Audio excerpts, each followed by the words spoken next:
Welcome back to Prog Nation, and in this video, we're going to be taking a look at the esports monitor kings. This is the ZOWIE XL2546 and the upgraded version, the XL2546K. So it's not going to be very detailed on the specs. We're just talking about all the feedback that BenQ took from pro players using this for esports and what they changed and how they improved this one to make it a lot better. So let's get started. Okay, that's all our stuff. So you've got the base plate. It's already very different from the previous generation. A little bit smaller, considerably smaller actually. The monitor stand. Typical ZOWIE style where you can see the indication for if you want to rotate it around. Oh, it's a cover for your monitor. We've got the power cord, very lightweight cable, not too heavy. You also have this box, tiny box, probably for the S switch, I'm assuming. Yep, there we go. That is your S switch. Already see a few differences, but I'm not gonna get ahead of myself. We're just gonna finish the unboxing first. Oh, the flaps. See? Live demonstration, sick unboxing. Very interesting, the mechanism for this has been changed. Before you needed screws and a screwdriver to plug it in, but now you just have this hook mechanism. We'll look at that later as well. Let's move on. This is the XL2546K right here, boys. All right, there we go.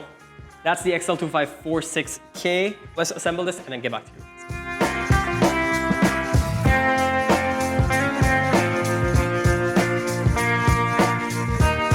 I put it in like that, 3, 2, 1, snap, it's in place, right? We're done. The footprint of the stand is so different between both of these, right? This one has a lot smaller footprint. The size is very angled. It's very ergonomic for specific things, which we'll talk about a little bit later. And this one, on the other hand, is very square, very box-like, very traditional, but also has a place for the S switch. Looking at a side-by-side demonstration, you can really see the difference with having that smaller ergonomic form factor. It's easier to move your mouse around, the range of motion is better, and pro players can basically adjust their grip for their keyboard and mouse better.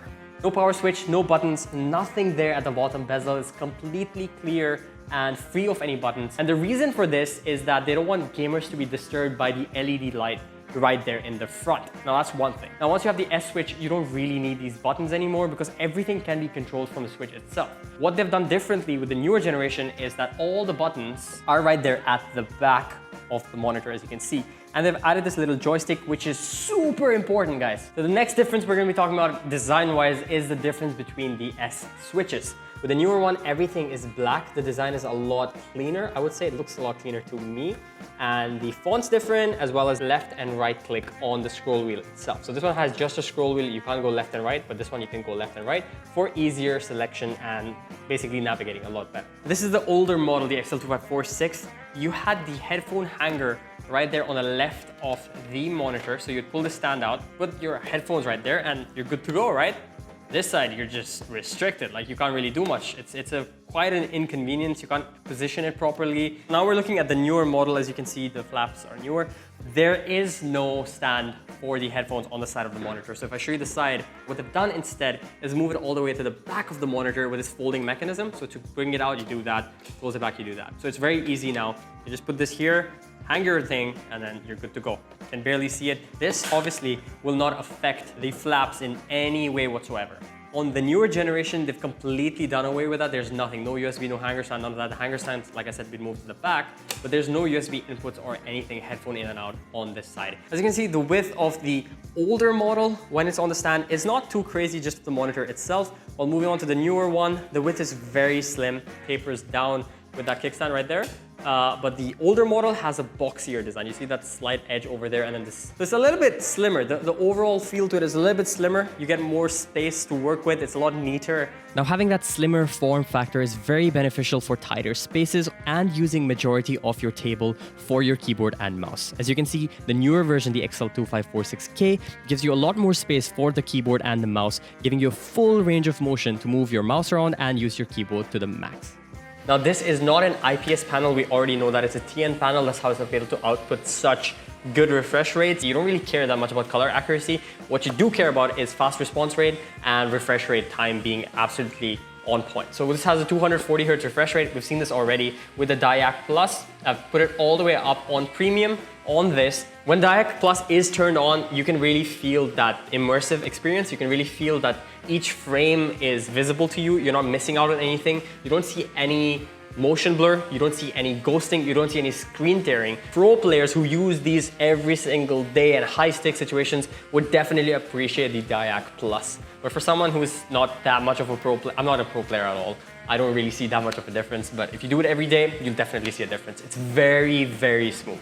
The S switch contains a storage inside it that allows you to save your configurations onto it. So if you plug this into another monitor, let's say you're going for a gaming tournament or you're going to your friend's house who has the same monitor, plug it into a different monitor, you get the same exact settings. And that's about it, guys. That's our review of the XL2546K. Now, what's really great about this is the majority of the changes are just based off of people's opinion, pro players' opinion, on what could be improved with the previous generation of the model. And BenQ really took that into account and made all of those changes. Overall, this feels like a finished final product that works really well. You've got a better dynamic range on it, which means the black equalizer has been improved significantly from the previous generation.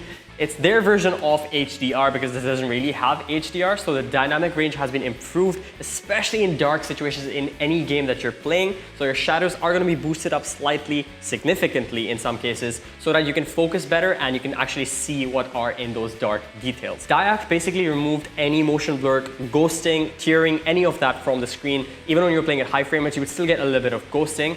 But DyAC Plus completely eliminates that. You have a high mode and a premium mode, and the premium does its job really well, even compared to the previous generation. So DyAC Plus, really good job with that. The viewing angles weren't terrible for a TN panel. Color reproduction is pretty decent. The fact that the S switch can transmit all of your data for whatever presets you create to any other monitor, really helpful and useful for pro players or people who are getting into esports as well for practice. Overall, just feels really great to use this monitor, and 240 Hz on this feels like a dream. Now, if you're looking to upgrade your setup but don't want to get the 240 Hz on the XL2546K, there's an alternate where you can get the 144 Hz instead. This is the XL2411K. That was the previous one. We have done an article on that. We're going to link it in the description. So if you guys want to read more on that, you can find that out as well. But if you want to get into that competitive side, don't want to spend on the 240 Hz refresh rate, so you can get the 144, satisfy your competitive needs, and get in there in that competitive realm. Ergonomics, build quality, and design exactly the same. Thank you guys for watching the ZOWIE BenQ monitor review. If you guys enjoyed this, make sure you hit that like button and do consider subscribing for more content just like this. And we'll see you again in the next video.